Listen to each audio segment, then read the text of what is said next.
Well, here on the Market Day Report, Chris Swift is here with us with Swift Commodities and Swift Trading. And first of all, let's take a look at these corn numbers here and figure out where we're standing this morning. We were off just about a penny to a penny and 3/4 earlier. Right now, we're down a quarter on the nearby December, 3.43 1/4. July corn down 1.5, 3.71 1/2. If we go over and look at the soybean market, this is a market that's now turned around, and November is up a half at 9.77 3/4. July beans up 3/4 at 10.16 1/4. But the wheat market, July Chicago down 5 1/4, 4.67 3/4. You go to the July Kansas City wheat, we're at 4.72. That's down 5 1/2. And the July Minneapolis wheat down 7 1/4 at 6.56 1/4. And December cotton is up 33 at 69.38. And here, right at the desk with us, is Mr. Swift this morning. How are you this morning? Good morning, John. Doing great, sir. How are you? I'm all right. Well, Good. Here we're starting to see a little bit of firmness come back to the market. Yeah, just a little bit. It's going to take quite a bit to get the markets firm now. It looks like some late holiday seasons, and people are wanting to raise cash out there. So I think that a lot of sales will be made this week in preparation for the holidays and try to bring in a little bit of extra income from some of this hard work all year long. Are we able to repair some of the chart damage that we did when we fell below support last week? It's going to be tough. The USDA came out on Thursday with some higher numbers in the corn market than what Informa and some of the other analysts had been forecasting. They came out 175 bushels per acre.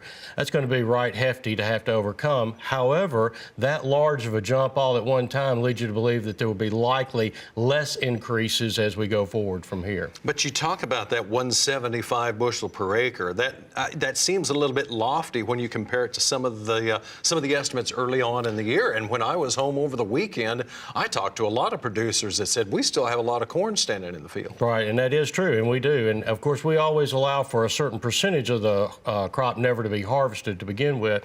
But we may get into a little bit more of that as the weather doesn't seem to be very inclement to be able to do much harvesting right now. Well, that's certainly true. The soybean harvest this afternoon, we'll find out how many soybeans we do have left. Correct. But we still have some soybean harvest to go in some areas. We do. It was interesting, USDA left that alone also. They did. They did not change any, which is very surprising with our newest commitment from China last week that showed they were going to be buying more soybeans from us. So that's good in one sense that we don't have a glut to have to chew through, and with that newfound demand, we should be able to continue to at least hold these levels where we are. All right, wheat market last night on the overnight trade, big hit, and then here again this morning we start off 5 to 6 pennies lower as we were just a moment ago. And a lot of that's just liquidation, further raising of capital and just getting it out of the bins. There's just a glut of it right now, and having to move it. That seems to be what the issue is just getting it out of the bins and clearing it out, ready for next year. How much farmer selling do you think is taking place right now to just kind of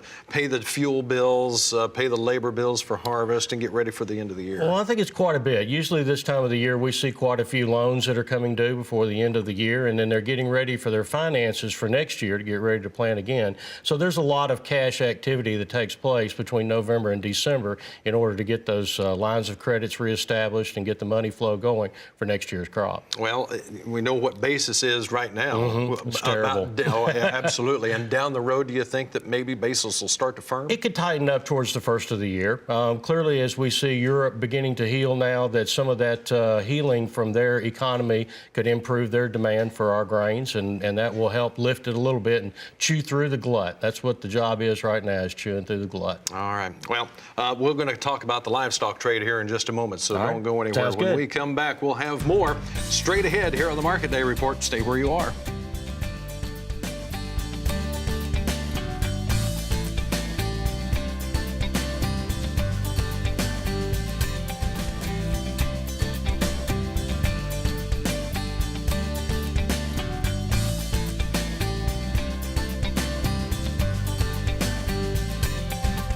Well, let's take a look at this cattle market as we get started here this morning. And when we first opened, there was quite a bit of weakness both in the live and the feeder cattle market. And right now it's December down 70, 119.88.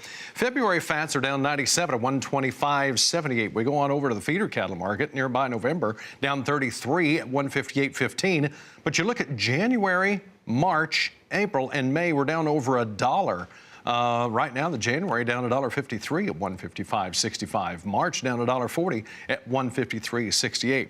Our in-studio guest here on the set with us is Chris Swift. Chris, you look at those numbers, and particularly in that feeder cattle market, when you look at the nearby and you look at the deferreds, you really see out there's a lot of concern about how weak this cattle market may be. It is. With the November contract expiring, it is tied directly to the feeder cattle index, and it expires at the end of this week. So it won't have near as much movement as what the back months do. But there's a division going on. We have some front-end inventory that we've got to market and get through that a lot of cattle were pushed into this time frame due to higher price levels in the futures back 2-3 months ago that forced this change into this.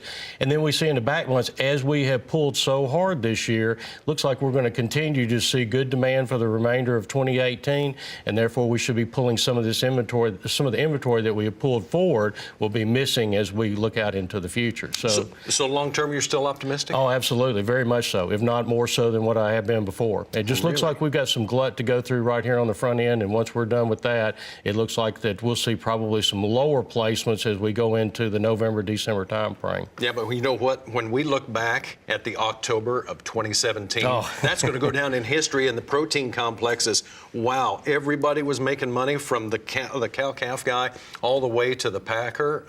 That was quite a historic month. It has been. This whole year has been really good for a coffer-filling rally for all of the sectors of the industry.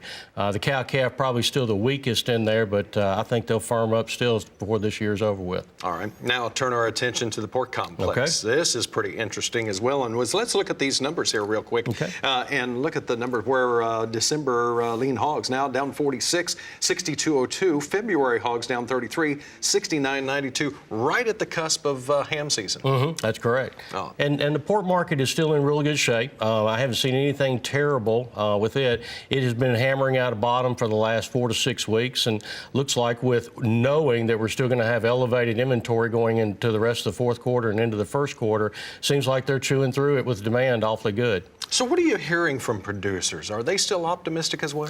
Not as much so. The demand is really good for pork. It just truly is. There is a lot of the pork industry that has done a fantastic job in the export market, so we have a roaring export market for our pork. However, we still have very large production, and unless either the production begins to nil just a little bit or we begin to see increased demand, then pork prices likely won't rally too awful much. Yeah, but a lot of that demand has been overseas. That's true. And so that's going to come back to the dollar. And especially with President Trump's last visit to Asia, it appears that the work that he did will be very beneficial to a lot of producers here in the U.S. How do we find out more about Swift Trading? Call me at 877-863-2206. Chris Swift here with us on this portion of the show. Chris, always good to talk to you. Thank you, John. You too, sir. Thank you very much. So that's kind of where things stand right now, and we're going to keep a sharp eye on the Dow throughout the day as well, Christina, because we were weaker just a little bit ago. We'll continue to watch it. Okay, thank you so much. Really enjoy having you on set as well, Chris Swift. Thank you. Markets editor John Jenkinson.